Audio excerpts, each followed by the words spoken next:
초등학교 4학년 때부터 의대반 참 그건 정신없는 거고요. 그것보다는 좋은 습관. 수많은 학생들을 관찰해 봤을 때 중2 전후에 형성된 학습 습관이 평생을 좌우할 가능성이 굉장히 높다.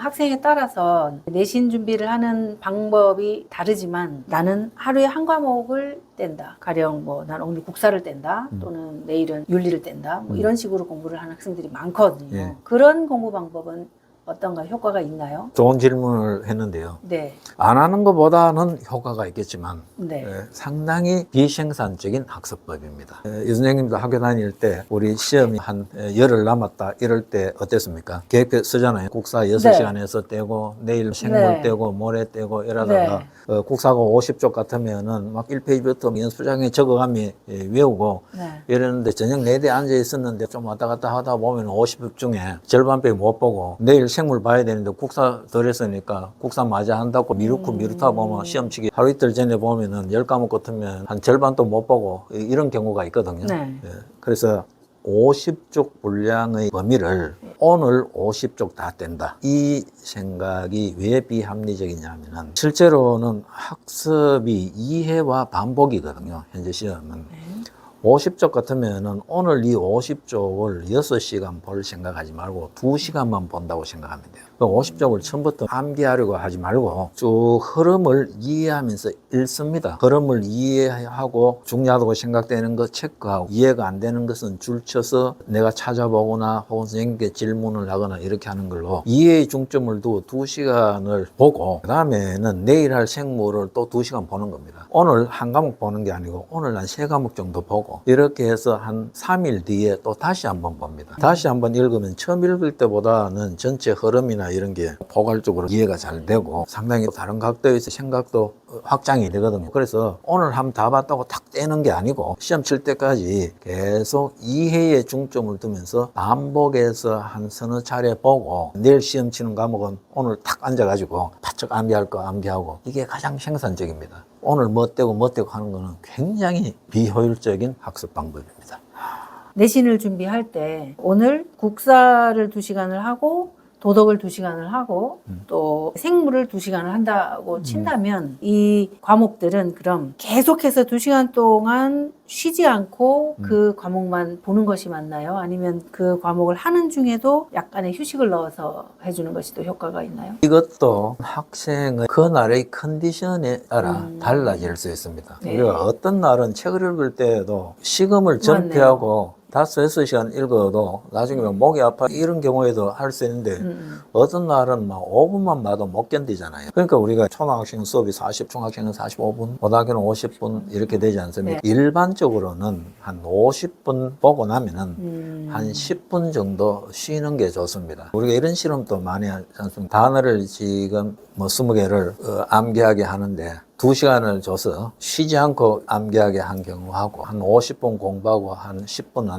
좀 먼 산도 보고 쉬게 하고 편안한 음악도 듣게 하고 이 과정을 되풀이했을 때 주기적으로 쉬어준 학생이 훨씬 학습 효과가 높다는 거죠. 우리가 이걸 학습 이론에서 인터벌 학습이라는데 사이사이 휴식을 취해준다. 근데 이것도 친구들하고 공부하다가 10분만 시작하고 나아가 보면 이야기하다 보면 저녁 내도록 1시간 내도록 해보는 거예요.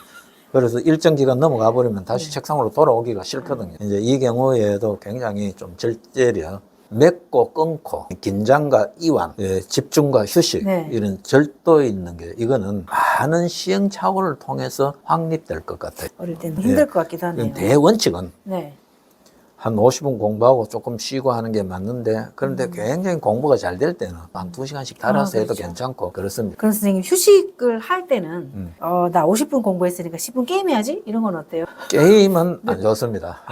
네. 그것과 관련돼서 보면은 이런 게 있어요. 우리 공부할 때 이어폰에 음악 있죠? 네. 그 하지 마라고 하는데 네. 다른 나라에서 그 부분에 관해서 외국에서 논문이 나왔는 걸 보면 공부할 때 이어폰을 끼고 하면은 학습의 그 생산성이 떨어집니다. 그래서 이어폰을 꽂고 60분 동안 공부하는 것보다는 이어폰 빼고 50분 공부하고 10분은 쉴 때 음악을 듣는 게 나고, 쉴 때도 여러 가지 있지 않습니까? 머리가 좋아지는 클래식하고 있는데 네네. 그거 다 구분할 수도 없고 믿을 수도 없고 하지만 요란스럽고보다는 조용하게 좀 가르쳐주는 음악들이 좋을 수 있고, 휴식을 먼 산을 본다거나 이런 식으로 하지, 전자오락 굉장히 안 좋습니다. 잡담 같은 것도 예, 그럼 좋지. 컴퓨터 게임에 집중해 있는 학생들 뇌파를 측정하면 중증 치매와 비슷한 게 나타난다는 것도 있거든요. 특히 하루 공부하고 자기 전에 휴대폰으로 게임을 한다거나 컴퓨터 게임을 하는 것은 아주 안 좋죠. 그건 낮에 배운 거를 그냥 지우개로 지우는 거하고 비슷해요. 요즘 많은 학생들이 컴퓨터나 휴대폰을 무시할 수는 없지만 그런 거 가지고 휴식하고 싶을 때는 주말이나 정말 딱 작심하고 쉴 때 하는 게 바람직하다고 봅니다. 네, 굉장히 많은 절제가 필요할 것 예. 같네요. 아이들. 그래서 결국은 학업 성취도가 높고 네. 공부를 잘하고 못한다는 것은 맺고 끊고를 분명히 하는 거, 자기 절제, 좋은 학습 습관 이런 거하고 관계되는 것이죠. 인간은 85%가 습관의 산물이라고 하잖아요. 제가 볼 때는 중2 전후에 형성된 학습 습관이 평생을 좌우할 가능성이 굉장히 높다. 그래서 한 중2 전후까지는 좋은 습관을 들이도록 하는 게 필요합니다. 네.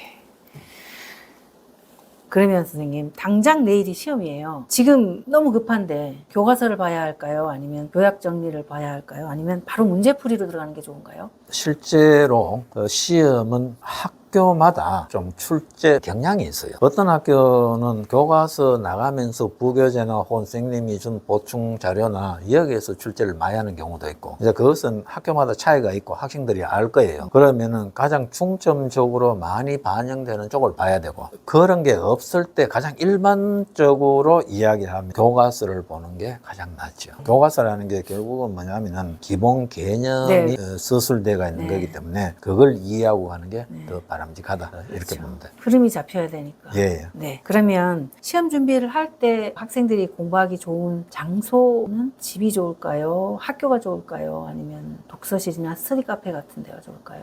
이것도 네. 경우에 따라서 다른데, 간혹 학부모님들께서 이런 이야기를, 집에 그렇게 좋은 공부방 놔둬놓고 네. 내도록 바깥에 나간다고 한다. 네. 왜 그러냐? 거기에는 여러 가지가 있어요. 첫째는 집에 있으면 엄마나 가족의 쓸데없는 관심과 잔소리 때문에 사실 성가시고 귀찮아요. 그런 경우죠. 재밌는 이야기를 한번 하면, 고3이 예를 들면 피곤하잖아요. 일요일 아침에 나는 좀 자야 되겠다 싶은데 엄마가 한 9시까지는 봐주는데 한 10시 되면 방문 열고 안 일어나나 이렇게 이야기하다가 조금 이따 일어날게요 이러면은 가 있다가 또 10시 반 돼서 와서 또 안 일어나나 이래 하다가 한 12시까지 자면 어머님 괌 콱 찌르면서 네. 네 내년에 재수할래? 대학 안 갈래? 하네. 그러니까 쟤네 잘락하마. 엄마하고 깨바쁘고 이러니까 그때 아이가 생각하는 게 뭐죠? 아이고 어차피 자기는 자야 되는데 집에서 자면 엄마도 피곤하고 나도 피곤하고 가정의 평화를 위해서 할 수 없이 내 나가가 자식. 그런 생각해가지고 나가는 거예요? 예, 나가는 그러면 학생도, 내보내면 안 되네요. 예, 나가는 학생이 많거든요. 이제 네. 그런 학생도 있고, 그 다음에는 우리가 공부를 해보면은 요즘은 스터디 카페나 커피숍 같은 데가 막 대학생들끼리 해놓고 있잖아요.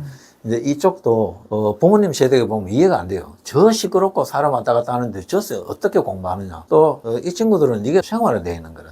그래서 내가 볼 때는 자꾸 집 밖에 나간다고 하면은 부모님의 입장에서는 혹시 얘가 집이 어떤 점에서 불편해서 자꾸 나가려고 할까, 이 점을 한번 생각해 보시고, 또 그런 게 아니더라도 한 번씩 분위기를 바꿔서 해볼 필요가 있지 않겠느냐. 네. 그래서 어느 정도는 자유롭게, 어떤 데는 네 하고 싶은 데서 하고 집에서도 하고 그렇게 하자.